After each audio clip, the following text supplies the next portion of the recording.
এখন শুনবেন রাত ৩০টার সংবাদ। রেডিও চেরাবেড়া খবর পড়ছে সব দলের মা সরে দাঁড়া। খবর প্রচারিত হচ্ছে কাটাখালী কচুবাগান গুতগতি সেন্টার থেকে। সংবাদের শুরুতে শিরোনাম। কাটাখালীর মিরির দুয়ার ভিতর একটি চাউলের খনি। শেখপাড়ার বটতলায় ঘোড়ার গাড়ির দুর্ঘটনা। কুচ্চে মুরগি বন বিলে ধরে পালাতক। এতক্ষণ সংবাদ শিরোনাম শুনলেন, এখন শুনবেন বিস্তারিত। খবরে জানা যায় কুদা ফকির বাড়ি দেয় তবলায় ইকরাঙ্গের হাঁসটি ধরে নিয়ে যায় কেবলা। হাঁসটি ধরে নিয়ে যায় পশ্চিমবঙ্গ ভারত থেকে। রাতের বেলায় দাবড়া দাবড়ি হয়, কোনো সুসংবাদ পাওয়া যায়নি। সকালবেলা সংবাদ পাওয়া যায় কিনো ফকিরির দরগায়। খবরে জানা যায় হাঁসের কোনো ক্ষয়ক্ষতিও নেই, বন বিলের লোম কয়টা সব জড়িয়ে পড়িয়ে গিয়েছে। গতকাল কাটাখালের ব্রিজের পারে একটি মহিলা দাঁড়িয়েছিলেন। মহিলা দাঁড়িয়ে থাকার পর একটি বাড়ি মাছি উড়িয়ে যাইতাছিল। খবরে জানা যায় মহিলার উড়নার বাড়ি লেগে বাড়ি মাছি ৩৬টি দাঁত ভাঙে জায়গায় পড়ে যায়। এরপরে বাড়ি মাছিটি দুঃখ প্রকাশ করেন যে তিনি দাঁত দিয়ে কিছু চাবিয়ে খেতে পারছেন না। আমাদের কদবেল হায়দার বাড়ি মাছির দাঁত লাগানোর জন্য ৩৬ লাখ টাকা পুরস্কার প্রদান করেন। গতকাল কাটাখালীর মিরির দুয়ার ভিতরে একটি চাউলের খনি পাওয়া গেছে। তাতে ৩.৫ চাউল পাওয়া গেছে, আরও পাবো বলে আশা করা যাচ্ছে। এসব চাউল তোলার জন্য আমাদের শেখপাড়ার মণিকুমার যতগুলি সব ঠিক করা হয়েছে। আমাদের আমরা আলী বলেছেন, এই চাউল বাংলাদেশে থাকলে পারে বাংলাদেশের অভাব অনটন বেশি পরিমাণ বেড়ে যেতে পারে। এই জন্য এই চাউল বিদেশে যাবে বলে ৪টি কোস্টার জাহাজ আমাদের কাটাখালের ব্রিজ ঘাটায় ঘষাঘষি করিতেছে। গতকাল বঙ্গোপসাগরে আগুন লেগে পানি পুড়িয়ে সারকার হয়ে যায়, মাছের কোনো ক্ষয়ক্ষতিও নেই, শ্যাওলা কটা নিরাপদ জায়গায় আছে। আগুন লাগতে লাগতে উপকূলের কাছাকাছি গেলে আমাদের কাঁঠাল চৌধুরী বলেছেন, এই আগুন উপকূলের কাছাকাছি গেলে বহুত ঘর বাড়ি পুড়িয়ে যাওয়ার সম্ভাবনা রয়েছে। এই আগুন নিবানোর জন্য আমাদের মাগুরার তরফ থেকে ৭ বস্তা পেট্রোল ও ১৪ বস্তা কেরোসিনের তেল পাঠানো হয়েছে। গতকাল আরিচার ঘাটে একটি হাতি যাইতাছিল। হাতি যাওয়ার পরে ফেরিখানা নষ্ট হয়ে যায়। ১৫-১৬ খানা বাস বুঝাই সত্ত্বে হাতির পিঠের পার ফেরিটি তুলে দেওয়া হয়েছিল।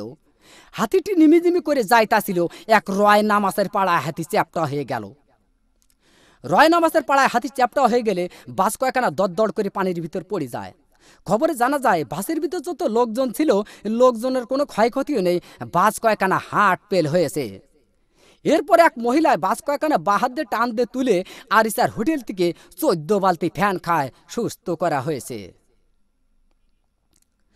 গতকাল এক কুচ্চি মুরগিতে এক বন বিলে ধরে পালাতক গহীন সমুদ্রী পানির ভিতর। গতকাল ৩৬৬টা ডুবুরি নামায় খোঁজ করা হয়েছে। খবরে জানা যায় বন বিলের কোনো ক্ষয়ক্ষতিও নেই, কুচ্চি মুরগির পেটটি একটু ফুলেও পাওয়া গেছে।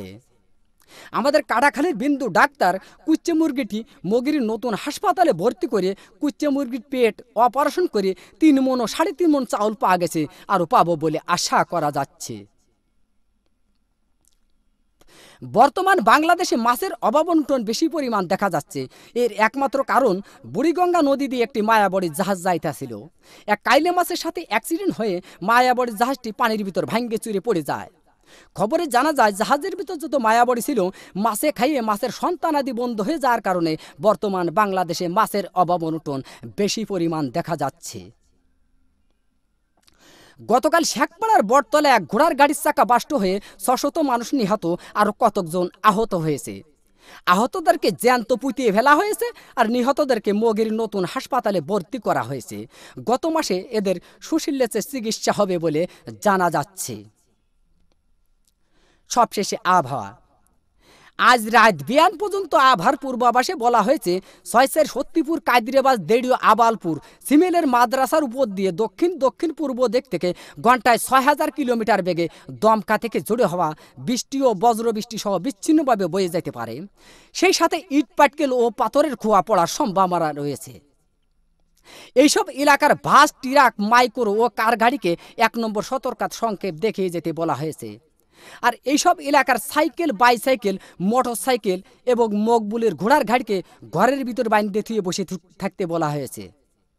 এই আবহাওয়ার পূর্বাভাস রাত বিয়ান পর্যন্ত বলবৎ থাকিবে। আগামীকাল সূর্য উঠলি আর ডুববে না, ডুবলি আর উঠবে না। খবর শেষ হলো। খোদা হাফেজ।